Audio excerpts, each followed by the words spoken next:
Shock twist.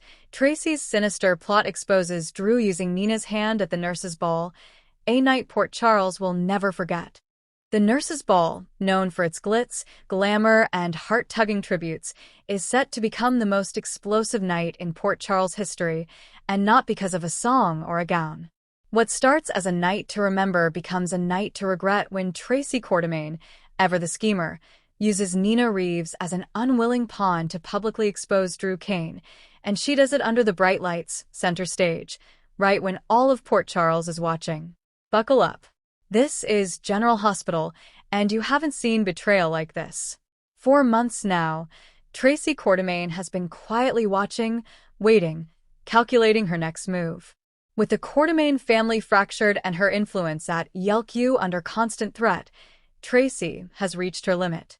But this isn't just about business. It's about legacy, vengeance, and control. Tracy has always viewed Drew Cain as an interloper. His ties to Jason Morgan, his access to Quartermaine shares, and his recent crusades with Carly Spencer to save Aurora have made him a problem. A problem she intends to eliminate, permanently, reputationally, and financially. But Tracy knows she can't take Drew down alone. Enter Nina Reeves, a woman already wobbling under the weight of her own secrets. Nina has been living in dread ever since her whistleblower confession to the SEC came back to haunt her, a confession she thought buried. While Willow may have offered fragile forgiveness, her marriage to Sonny is falling apart, her magazine is losing influence, and her future in Port Charles hangs by a thread. That's when Tracy pounces. She finds Nina at her lowest and offers her something dangerous, redemption in the public eye. "Help me expose Drew," Tracy tells her, "and I'll make sure your name is cleared and Crimson thrives again."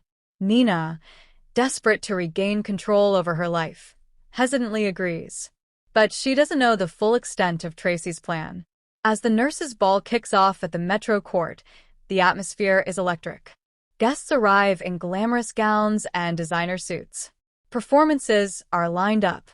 Lucy Coe is buzzing with excitement, and Ava Jerome teases that something juicy will happen tonight. She doesn't know how right she is. Drew, handsome and charming in a tux, arrives with Carly. They look like Port Charles royalty, confident, powerful, untouchable. Nina, meanwhile, is tight-lipped and visibly nervous. Maxie asks her if she's okay. "Just pre-show jitters," Nina replies, gripping her phone like it might shatter. She's scheduled to present a segment honoring hospital volunteers. But what she actually has to do is read a speech slipped into her tablet by Tracy herself. Tracy, seated at a corner table with a drink in hand, watches the stage like a general about to launch a missile. As Nina steps onto the stage, her voice trembles. The teleprompter starts rolling. She glances at it and pauses. What she sees isn't what she rehearsed. It begins innocuously.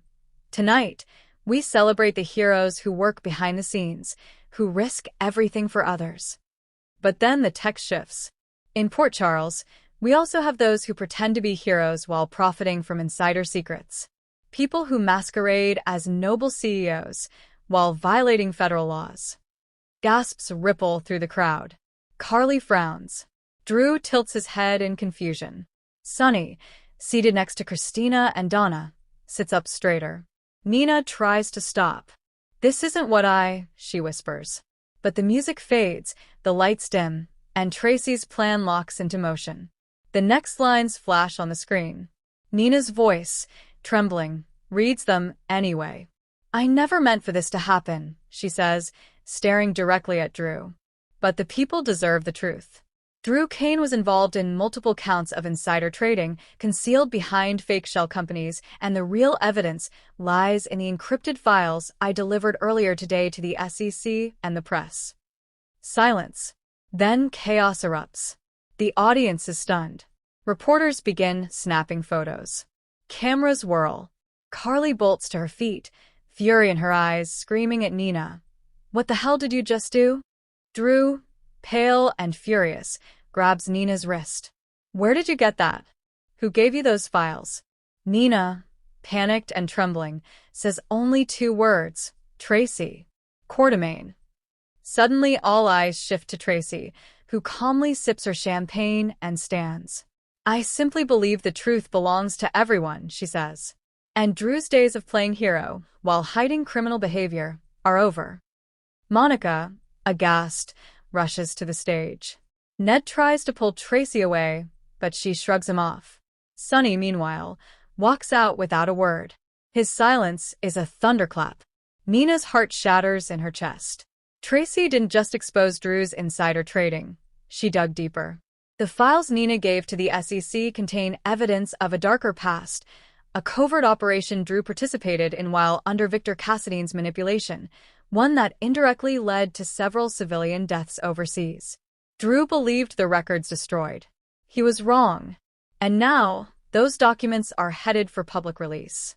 Not only could Drew face prison, but his image as a moral compass and a father figure to Scout is tarnished. Sam watches from backstage, devastated. "How could this happen?" she whispers. Scout, watching from home with Danny and Alexis, is left in tears. Back at the Q mansion, Brooklyn confronts her grandmother. "You could have destroyed him quietly. Why humiliate him at the nurses' ball?" Tracy snaps back, "Because it's the only way to ensure no one ever trusts him again. Yelq belongs to this family, not to some Navy SEAL with a white knight complex." But underneath her venom is something deeper, fear. Fear that the Quartermain Empire is slipping away. That Drew and Carly, Sonny and Nina, even Ned and Olivia, are reshaping Port Charles into something unrecognizable. Tracy intends to stop that. She wants the old order back, one public reckoning at a time. Nina returns to the Metro Court penthouse in tears.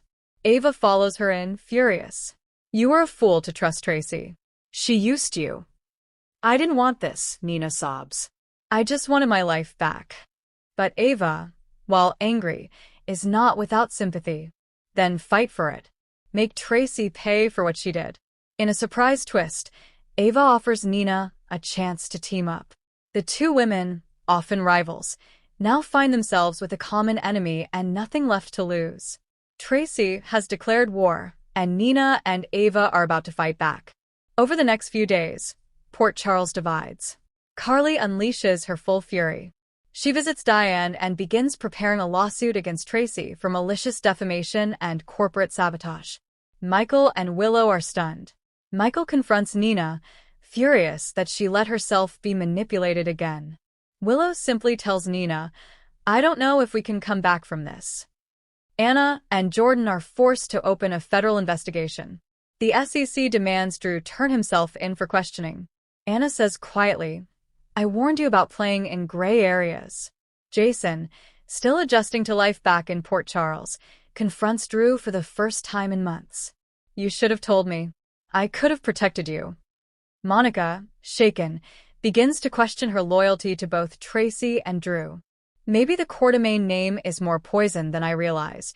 With Drew under federal investigation, Carly fighting a war on multiple fronts, Nina and Ava plotting a comeback, and Tracy reveling in her victory, Port Charles has entered a new era of secrets, sabotage, and survival. But the final twist hasn't landed yet. Just days after the nurses' ball, Drew receives an anonymous letter.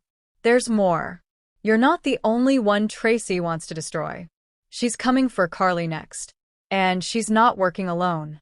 Attached is a single black and white photograph, Tracy meeting with Valentine Cassidy. What began as a celebration became a declaration of war.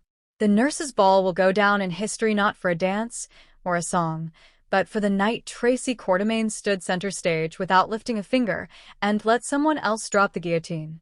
Now, the city is shattered, alliances are broken, and reputations are in ruins. But one thing is clear. Tracy's not done. And Drew Kane's downfall was only the beginning.